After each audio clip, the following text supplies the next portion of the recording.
We're joined once again by Michael Renna, President and CEO of South Jersey Industries. Mike, good to see you again. Great to see you, Steve. Thanks for having me. You got it. We got the website up of South Jersey Industries. Tell everyone who you serve and how you serve them. Yeah, sure. So South Jersey Industries is the parent company of two New Jersey utilities, South Jersey Gas Company, Elizabethtown Gas Company, serve roughly 750,000 customers spread out in multiple geographic areas of the state, the Western Corridor, the suburbs of New York City, and the bottom third of the state. Mike, do us a favor. Can you make sense of the energy situation in our state and just help us understand, A, why are energy utility prices going up so quickly right now as we speak? And then we'll talk about the future. Yeah.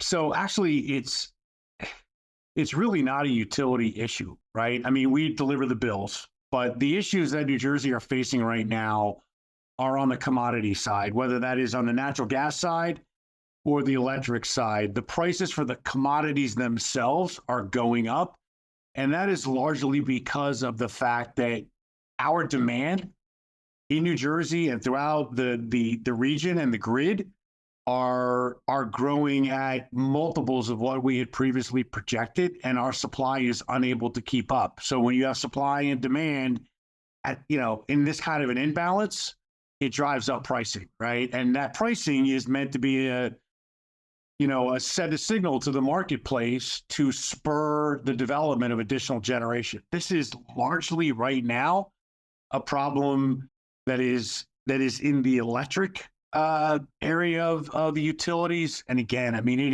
is purely supply and demand. We have far more demand and more projected demand coming online, particularly with AI and data centers, than we do supply. So along those lines, there'll be a new governor. We're doing extensive in-depth interviews with Jack Ciattarelli, the Republican candidate for governor, former state legislator, and Congresswoman Mikey Sherrill, the Democratic candidate for governor. Policy-oriented, in-depth. We're planning for 1 hour with each one of them. Unedited, it's what it is. And a big part of that conversation will be about energy policy. Mike, if you were advising the next governor as to what his or her priority should be regarding energy policy, what are the top two items? What would you tell them? I think the first is we have to address the supply and demand disconnect right now. We have got to accelerate the development of generation. And I think that generation, this gets to number two, is that we have to have an all of the above strategy. There's a role and an important role for renewables. There's also a role for gas-fired generation, right? There is an element of reliability and grid stability that comes uniquely from gas-fired generation. It's also going to be one of the quickest to market, even though now, one of the other things I would very quickly advise either candidate, and I've met them both, and I think they're both, really keen on these issues, is that we've got to fast track this development. We've got to remove the impediments to development, and we've got to build nuclear, right? That is the long-term solution. We've got to create a bridge to nuclear, which is baseload generation, and it's zero carbon. Along those lines, what is the Linden Renewable Energy Project, and how does it relate to what we're talking about right now? So Linden Renewable is an RNG project. So it's a renewable natural gas project, and it's going to take waste, organic food waste from New Jersey, as well as the 5 boroughs of New York, and it's going to convert that organic food waste into energy, in this case, natural gas. It will be safely blended, shares the same BTU content and quality as... Go back again.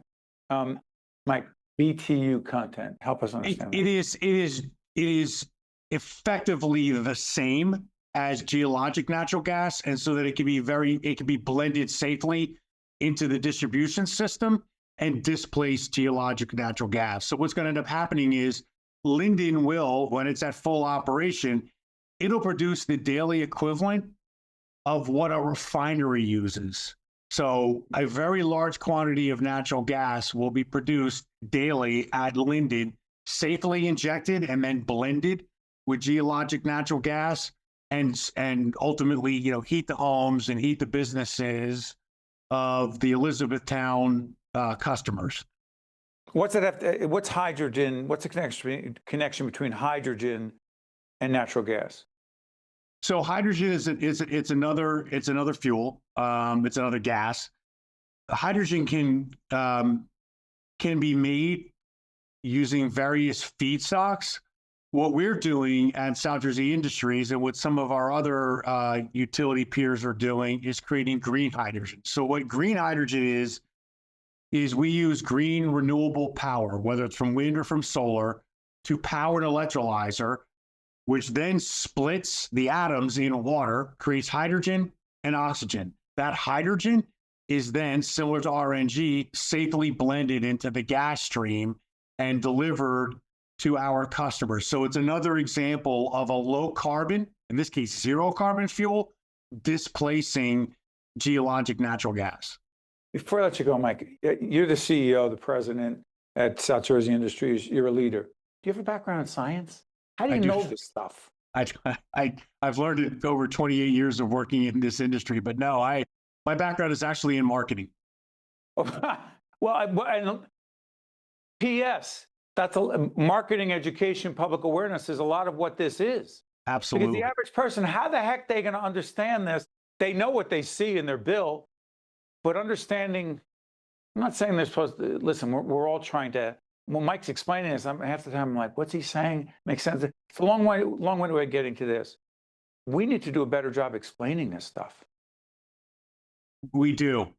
And I think if we can if we can tamp down some of the rhetoric and really focus on the key issues and educate folks, I think we can solution these issues. How dare we attempt to educate people and inform them? And tamp down the rhetoric. Go figure. Yeah. We need more of that. That is, we've been listening to and watching Mike Renna, President and Chief Executive Officer of South Jersey Industries. Mike, as always, thank you so much for joining us. We appreciate it. Thank you, Steve. You got to stay with us. We'll be right back. State of Affairs with Steve Adubato is a production of the Caucus Educational Corporation. Funding has been provided by Hackensack Meridian Health, New Brunswick Development Corporation, New Jersey's Clean Energy Program, Congress Hall, a Cape Resorts property, Kane University, Horizon Blue Cross Blue Shield of New Jersey, the Turrell Fund, a foundation serving children, New Jersey Sharing Network, and by the Port Authority of New York and New Jersey. Promotional support provided by Insider NJ and by bestofnj.com. Here at Kane University, everyone gets their chance to climb higher. Michael came to Kane and found his passion for healthcare, and now he's a doctor. After Trisha graduated, her graphic design work was featured in the New York Times. Samantha is studying athletic training and finding her path through an internship with the New York Giants. Real students, real stories, real success. Cougars climb higher. Kane University.